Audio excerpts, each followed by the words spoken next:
Hey everybody, and welcome back to Investing with Wesley. You don't have to be a follower of this channel for very long to realize that when it comes to taxes and when it comes to investing and saving money on taxes, business entities will always beat just investing or taxes or anything in your own personal name. I'm a huge proponent of business entities, and that's one of the first things I teach you when it comes to creating lasting generational wealth. In today's episode, I want to get into the tax aspect of things and talk about write-offs and why business tax write-offs are so powerful compared to personal tax write-offs.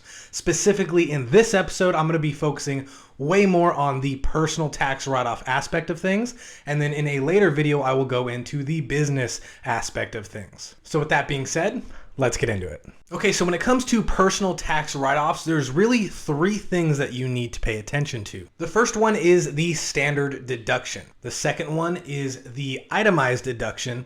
And the third thing that you need to know about are different incentives and tax credits. Now, the difference between a deduction and a tax credit is how it's calculated on your tax return. As an example, a deduction uses that dollar amount deducted from your taxable income and then taxes the rest of your money. Whereas a tax credit, on the other hand, directly goes to lowering your tax bill. So an easier to understand example, if you made $100,000 and did the standard deduction of $12,000 or $24,000 if you're married filing jointly, then that deduction would go to lower that taxable income. So your $100,000 would become $88,000 after a $12,000 deduction. Whereas if you had a $12,000 tax credit instead of a deduction, you would be taxed on the full $100,000 you've made. But whatever that tax bill is that they say you owe, they would automatically subtract $12,000 due to that credit from that tax bill.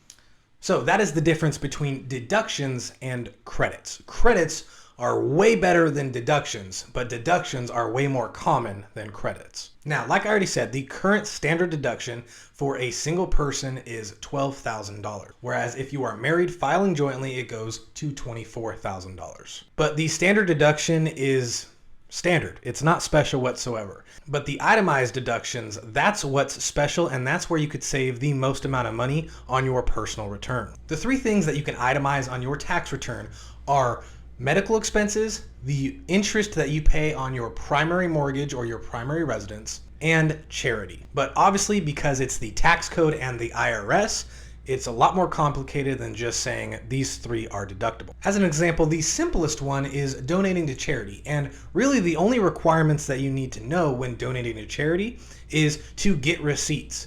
Now, if you're donating non-cash in excess of $500 to a charity, there's other forms that you'll need to file when it comes time for tax season. But just as a good rule of thumb, anytime you give charity, whether it's old clothes to Goodwill or giving tithes at your local church, anytime that you donate money and want to use it as a tax write-off, you have to have a receipt and you have to show proof of that charity being given. The good news, however, is that before you were only able to donate up to 60% of your adjusted gross income. But ever since the CARES Act went into place, that number has gone all the way up to a full 100%. So theoretically, if you wanted to, you can donate 100% of your earned income to a charity and have it be a complete and total tax write-off. Now, you might be thinking to yourself, why would you do that in general? You need that money to, live. And there's some interesting strategies using nonprofits that would make this completely worth it. But I'll get more into that completely on a later episode. For now, let's go back to writing off the interest you pay on your primary residence mortgage.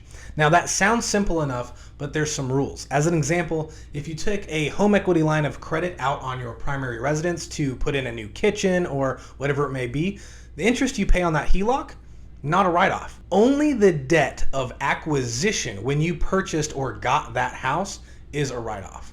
Now, there are exceptions, as in if you refinance and turn one mortgage into another, the interest you pay on that is still write-off. But using a home equity line of credit or anything else that adds basically second, third, and fourth liens to your property, none of those interests that you end up paying on those mortgages are write-offs. Only your primary mortgage, and only up to a value of $750,000. So if you're lucky enough to have purchased $1 million home, Well, sorry to say, the only thing you can write off is up to $750,000 of your primary mortgage. And now let's talk about the most confusing itemized deduction, and that is medical expenses. Now, obviously, there is good and bad with everything. The bad when it comes to this deduction is just how it's calculated. But the good is that there is a lot of things that qualify as a medical expense. As an example, the easy ones are co-pays, deductibles, prescriptions.